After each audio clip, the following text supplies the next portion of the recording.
Live news, खबर तो पक्की है।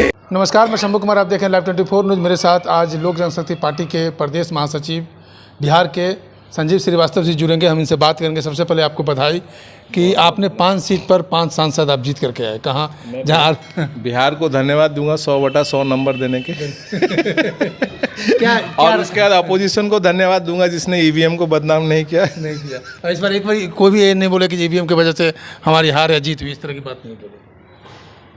बोल तो रहे हैं, अभी भी ईवीएम पे थोड़ा बहुत तो इल्ज़ाम लगा ही रहे हैं। मतलब जैसे एलन मस्क ने एआई से ईवीएम की बात की थी, उन्होंने एआई हटा दिया, सिर्फ ईवीएम की बात की, तो बोल तो अभी भी रहे हैं। वो तो देखिए, वो लोग का काम है डिस्टर्ब करना, डिस्टर्ब करेंगे। चलिए, ये आप बात ये करते हैं कि क्या, चलिए आपकी पार्टी तो 100 में 100 लाई है, लेकिन हम 2014, 2019 और 2024 की बात करें। 2024 में 400 पार की बात हो रही थी, लेकिन एंटी इनकम्बेंसी क्या एनडीए पर असर किया है?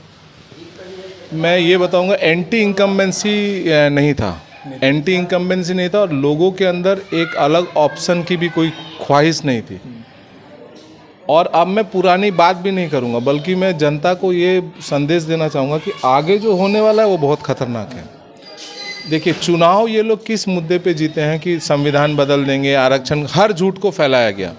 संविधान बदला नहीं जा सकता है, क्योंकि संविधान में 2 स्ट्रक्चर होता है। एक होता है डॉक्ट्रिन ऑफ बेसिक स्ट्रक्चर, जिसको लीगल लैंग्वेज में बोलते हैं डॉक्ट्रिन ऑफ बेसिक स्ट्रक्चर, मतलब जो बेसिक स्ट्रक्चर है वो बदला नहीं जा सकता है। और दूसरा होता है जो संशोधन करता है, जिसको हम बोलते हैं कि हमारा संविधान जिंदा है और हम लोग हर समय के अनुसार संशोधन कर सकते हैं। संविधान बदला नहीं जा सकता, मगर उसके ऊपर इन लोगों ने बहुत सारा हंगामा किया, आगे भी करेंगे। लेकिन चुनाव से पहले, चुनाव के दरमियान बीच में कुछ बीजेपी के नेता जो सिटिंग मतलब जो कैंडिडेट थे, प्रत्याशी थे, उन्होंने इस तरह के साफ साफ बोले कि आप हमको राज्यसभा और लोकसभा में इतनी सीट दीजिए तो हम लोग संविधान, जो बाबा साहब का संविधान, उनको बदलेंगे। उस बात का फायदा उठाया इंडिया गठबंधन के नेता लोगों ने। देखिए, मैं ये अब पुरानी बात पे जाना ही नहीं चाहता हूँ कि पहले चुनाव के दौरान क्या हुआ, अब आगे की बात कीजिए। देखिए, अब क्या है, हर दिन आपको पार्लियामेंट में डिस्टर्बेंस होगा 4 चीज़ों पे। पहला, जाति पे ये लोग पूरे हिंदुस्तान को डिस्टर्ब करेंगे, धर्म पे ये लोग पूरा डिस्टर्ब करेंगे, संविधान के नाम पे डिस्टर्ब करेंगे। चौथा, एनवायरनमेंट के नाम पे डिस्टर्ब करेंगे। अगला 2-3 साल हिंदुस्तान को बहुत ज़्यादा डिस्टर्ब रखेंगे ये लोग। तो हमको पिछली वाली बात से हमको कोई लेना देना नहीं है कि चुनाव के दौरान क्या हुआ, बट चुनाव के बाद अब मेरे को और या हमारे देश की जनता को जो चिंता करना चाहिए कि कहीं सरकार इतनी ज़्यादा ना डिस्टर्ब हो जाए कि तरक्की पे, काम पे ध्यान ही ना दे पाए। आपने पिछले बार जब लोकसभा सत्र होता था, हर सत्र से पहले एक हंगामा होता था, कभी हिंडनबर्ग आ जाता था, कभी और लोकसभा नहीं चलने देते थे। तो मुझे अब चुनाव के दौरान क्या हुआ, नतीजा क्या है, उसकी चिंता नहीं है कि अब हम लोग को आगे बढ़ना है। मुझे देश के तरक्की की चिंता, मुझे पूरी उम्मीद है जाति पे, धर्म पे बरगलाना। जैसे अभी स्पीकर का जो हम दलित कैंडिडेट देंगे, भाई तुम अपना पार्टी को क्यों नहीं, जो लोकसभा का नेता है, दलित बना देते हो? अखिलेश जी क्यों नहीं अपने लोकसभा का जो उनका जो लोकसभा का जो जितने सांसद है उनका देता है एक दलित? तो ये लोग सिर्फ आइडेंटिटी पे, एनवायरनमेंट पे, धर्म पे लोगों को गुमराह करेंगे। और अब वक्त है कि लोग अपने आप को ज़्यादा सचेत करें, इससे से बचें। गुमराह तो हो जाते हैं लोग, गुमराह हो जाते हैं तो देखिए वे नुकसान हम ही लोग का होगा, क्योंकि अल्टीमेटली देखिए, अगर कानून काम नहीं कर पाएगा, सरकार अपनी काम अच्छे से नहीं कर पाएगी, जो कि संभव नहीं है। सरकार तो अपना काम करेगी करेगी, हम लोग अगले 2 साल बहुत ज़्यादा डिस्टर्ब रहेंगे सोसाइटी के तौर पे, इमोशनली। जाति पे तोड़ा जाएगा, धर्म पे अभी बहुत तोड़ा जाएगा। सरकार तो, हमारे जो नेता हैं मोदी जी, वो तो अपना काम करेंगे। इकोनॉमिकली हम लोग बहुत राइज करेंगे, मगर सामाजिक तौर पे हम लोग को बहुत तोड़ा जाएगा। चलिए, आपकी 5 सीट पर जीत हुई है, लोगों का कहना है, या आप ये मान कर चल सकते हैं कि ये आपके पार्टी का जाति समीकरण था, उसके वजह से 5 सीट जीते? क्योंकि चिराग पासवान निचले तबके में भी पहुंच जाते हैं और उनके ऊपरी तबके के भी वोट मिल जाते हैं, या उनकी पर्सनल मेहनत है, या उनके बाबूजी का, पिताजी रामविलास पासवान का दिया हुआ आशीर्वाद है? आप जो बोले सब है, सब है। सभी है। माननीय रामविलास जी, स्वर्गीय रामविलास जी का आशीर्वाद भी है, चिराग जी की मेहनत भी है, हमारे पार्टी के हर एक कार्यकर्ता की मेहनत है, और लोगों का आशीर्वाद भी है। सबसे बड़ी बात है कि जो इमेज है ना कि जाति और धर्म के ऊपर नहीं है, हालांकि अब धर्म वाला फैक्टर तो अब हमको विश्वास थोड़ा पर्सनली, पार्टी के तौर पे नहीं, पर्सनली अब मुझे ऐसा लग रहा है कि एनडीए मतलब हमको जो खैर छोड़िए नेगेटिव बात क्यों बोलना है, मगर मुझे जो लगता है, ये मेरा पर्सनल ओपिनियन था, पार्टी का नहीं, मगर मुझे लगता है कि हमको धर्म जात सब छोड़ के हमको वोट मिला। विकास में काम करना चाहिए।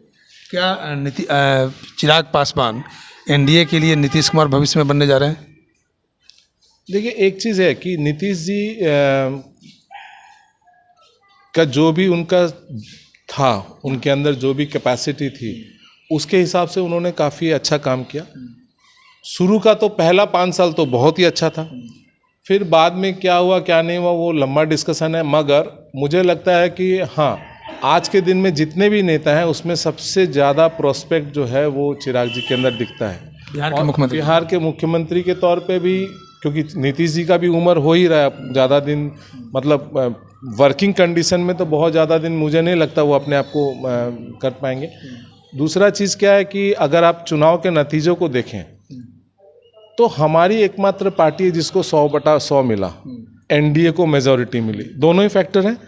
बट अगर देखेंगे कि दूसरी तरफ चीफ मिनिस्टर कैंडिडेट कौन है उनको क्या रिजल्ट आया, 23-24 सीट में लड़के आप 4 सीट जीतते हैं और काफ़ी आपको, तो मुझे नहीं लगता कि जनता ने तो अपना क्लियर कट इंडिकेशन दे दिया है कि हमारा जो नेक्स्ट होगा नीतीश जी के बाद, अभी तो जब तक नीतीश जी हैं, नीतीश जी एनडीए के सर्वमान्य नेता है, बट उसके बाद वो ऑप्शन में रखे हुए फर्स्ट चॉइस हमारा। लास्ट सवाल ये रहेगा कि आपके लोक जनशक्ति पार्टी के थोड़ा बैक जाते हैं टिकट बंटवारे को लेकर के, क्या झंडा ढोने वाले जो जमीनी स्तर के कार्यकर्ता है उनको टिकट मिलने का कोई चांस नहीं है?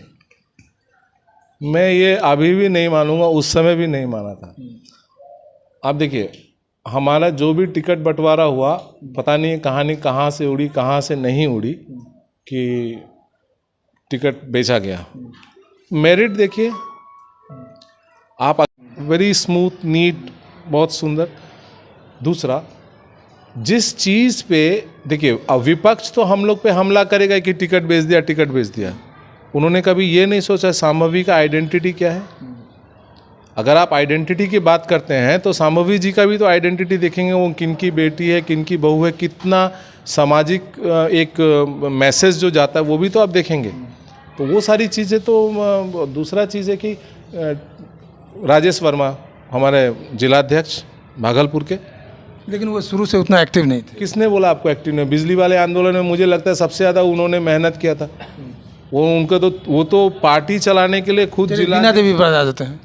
वीणा देवी का मुझे जो समझ में आता है कि उन्होंने अपनी गलतियों को रियलाइज़ किया था, इसलिए लास्ट 1 साल से, शताब कम ले 1 साल से वो कंटिन्यूसली चिराग जी के टच में थी, उनके परिवार के टच में थी, उन्होंने किया भी था बहुत कुछ। सुने कि चिराग जी की माँ का सेवा वो ज़्यादा कर दी थी। इस देखिए सेवा का बात नहीं है, क्या होता है कि आप अपने क्षेत्र में नेतृत्व कर रहे हैं, आज उनको क्षेत्र के लोगों ने उनको वोट देके जिताया, इसका मतलब वो वहाँ पॉपुलर थी, वो वहाँ काम कर रही थी, तो उनके क्षेत्र के लोगों ने उनको जिताया है, पॉपुलर थी, ये हम लोग भी समझ रहे थे, गलत नहीं थे, ये हम लोग भी समझ रहे थे। तो अब बताइए इसमें कहाँ गलती हुई? तो बोलने के लिए तो देखिए भैया कोई कुछ भी बोल सकता है, किसको आप कहाँ रोकिएगा। चलिए आपने सुना संजीव श्रीवास्तव को, लोक जनशक्ति पार्टी के प्रदेश महासचिव। इन्होंने बहुत बेबाकी से सभी सवालों का जवाब दिया। मैं शंभू कुमार, कैमरा जर्नलिस्ट यशोधर्मा के साथ, पटना। लाइव न्यूज, खबर तो पक्की है।